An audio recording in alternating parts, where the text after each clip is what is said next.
Dimilica je tu, što asocira da idemo u prvi pčelinji proljećni pregled, da vidimo kako je stanje zajednica, da li je sve u redu sa maticama, koliko hrane imaju i tako dalje. Neću nešto previše da kopam po košnicama, čisto da utvrdim stanje zajednica. Vrijeme nije baš najpovoljnije, duva neki hladan vjetar, tako da vjerujem da i pčelama neće baš biti drago što ja sad kopam po košnici, ali šta je tu je. Što se mora odraditi, mora se. Pa da krenem.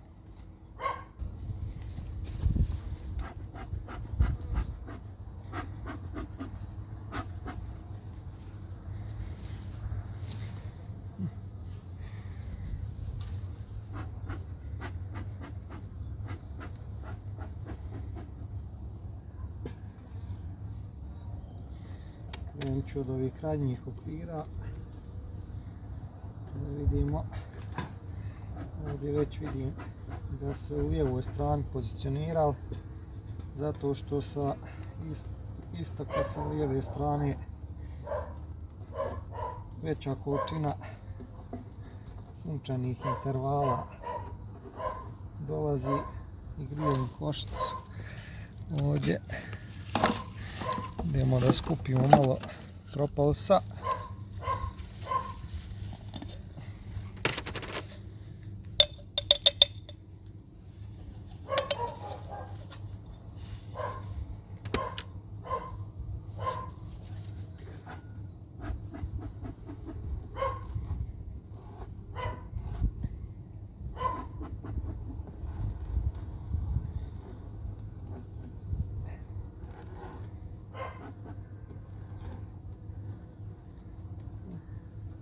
Mirne su poprilično. Inače radim selekciju matica. Mogao da izvadim. Ovo nema potrebe više da stoji tu.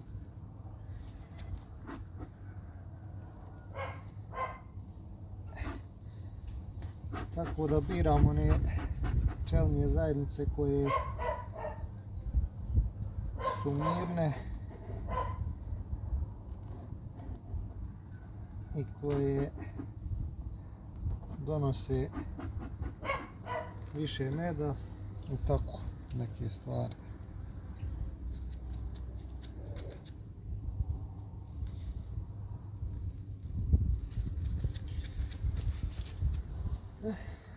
Nastavimo.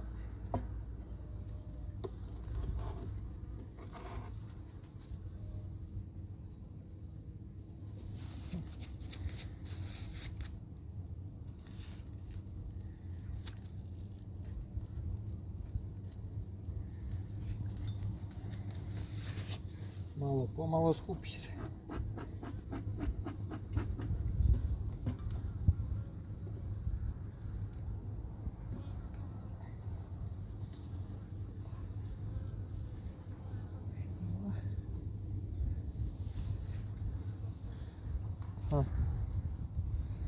Ima legla.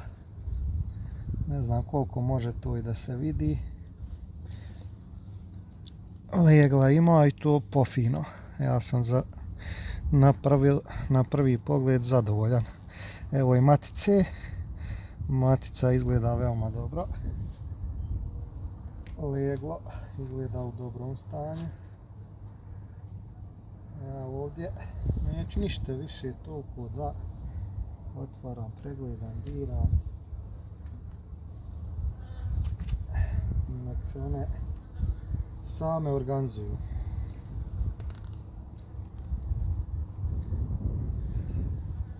Evo je matica i to baš fina matica. Ovo idem lagano da spustim da je ne bi slučajno zmječio. To ne bi bilo dobro u ovom periodu. Uvijek ću čisto da bacim pogled na još jedan ram i da probam da izvadim ovu Leticu protiv roje. Ovdje također s obje strane ima legla.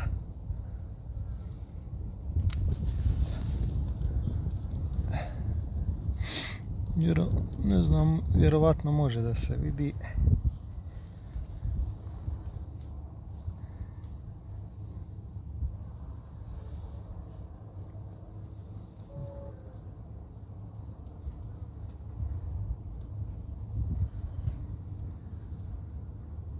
Treći ram je pun legla.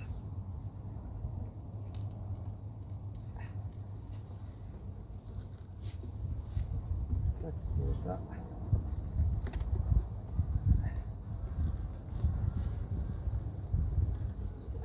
ovo mi je baš drago za vidjeti. U toku je, koliko vidim, malo pčele ima, u toku je vjerovatno smjena zimske i ljetne pčele, tako da to je i normalno.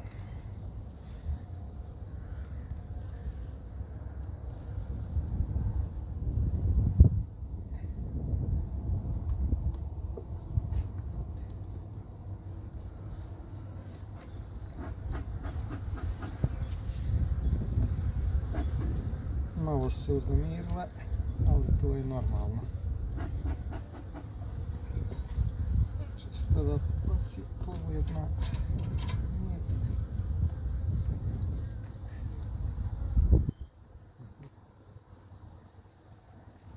Tu je matica, dobro. Neka pčela je spala s okvira, pa čisto sam da provjerim da slučajno nije matica spala i ne bi bilo to dobro u ovom periodu. Hrane baš nemaju toliko, znači u narednom periodu koliko vrijeme to dozvoli, imam nekog meda na ramama odvojenog u onoj tamo košnici koju sam pokazivao, pa ću da im dodam odozgo kao jedan vid prihrane, da ih malo pojačam dok ne krene neka paša kao što je marslačak ili neka voćna paša. Ovdje je u pitanju LR košnica na jednom tijelu. Sad ću to da pokušam da snimim malo izbliza. Pčele se nalaze na nekih 1, 2, 3, 4, 5, 6 ulica. To je sasvim ok. Čak je i bolje u ovom periodu da su negdje te jačine, jer vjerovatno tamo negdje u maju neće doći do rojenja, što nije svakako poželjno. Tako da to bi bilo to što se tiče ove košnice. Vidjet ću, možda pregledam još jednu farar ili neku drugu košnicu. Tačnije pregledat ću sve, ali vidjet ću da li ću snimati dalje. Uglavnom zadovoljan sam, pčele su veoma mirne, leglo je krenulo i to baš fino. Sve u svemu bit će to dobro. Ovdje smo došli da pregledamo jednu farar košnicu. Ovdje su se pčele izgleda stacionirale u ovom gornjem i u dijelu drugog nastavka. Sa strana imamo samo prazne ramove. Ja ih nisam vadio. Da vidimo. Da, tu su prazni ramovi. Bilo je meda, pčele su tu sve potrošile. Ali idemo dalje. Moram biti pažljiv da ne bi došlo do ozljede matice.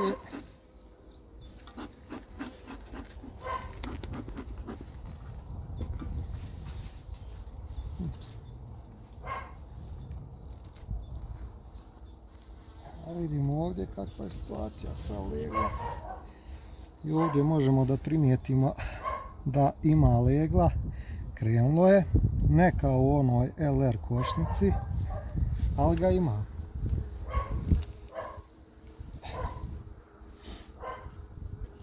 Da, kao što se i vidi.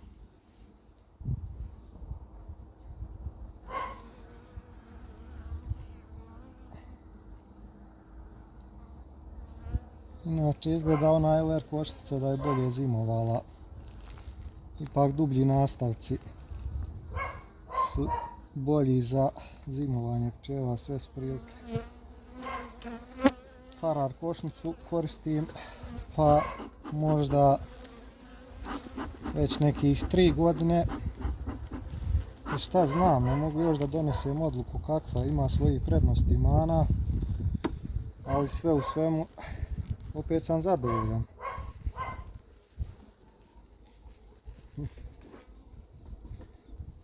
Ali da lošije zimuju u farar košnici, to je svakako. Ovdje isto ima legla i to baš fino.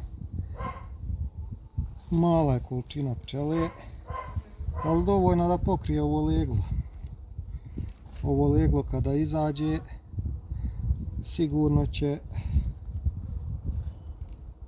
da se popravi situacija što se tiče brojnosti pčela. Meda ima po ćoškovima skroz slabo. Nisam im ništa davao kao prihranu, tako da ću morati da odradim, da stavim tačnije one ram hranilice, pa da mogu da jedan ram sa medom ubacim i da ih prihranim, da ne bi ostale skroz bez hrane, jer to ne bi bilo naravno dobro.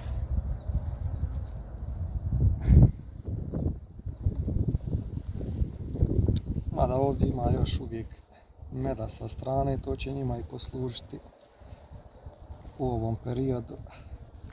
Ali eto, dodat ću ja čisto ispred ostrožnosti dok ne krene maslačak ili ta neka voćna paša.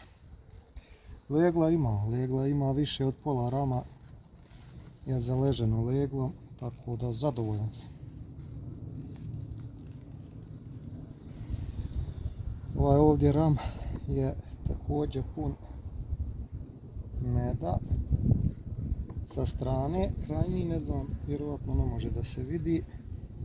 Malo je nezgodno snimati i sve prikazivati.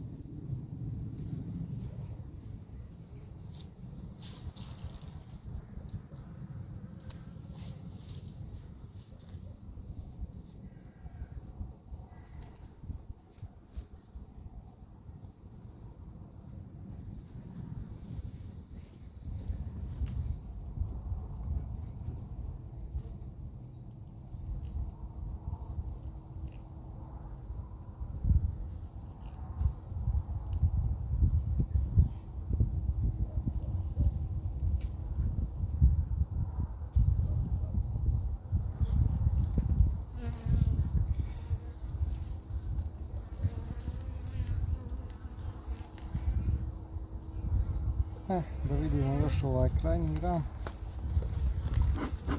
Pčele su veoma mirne, što me iznenađuje, jer baš je hladan neki vazduh.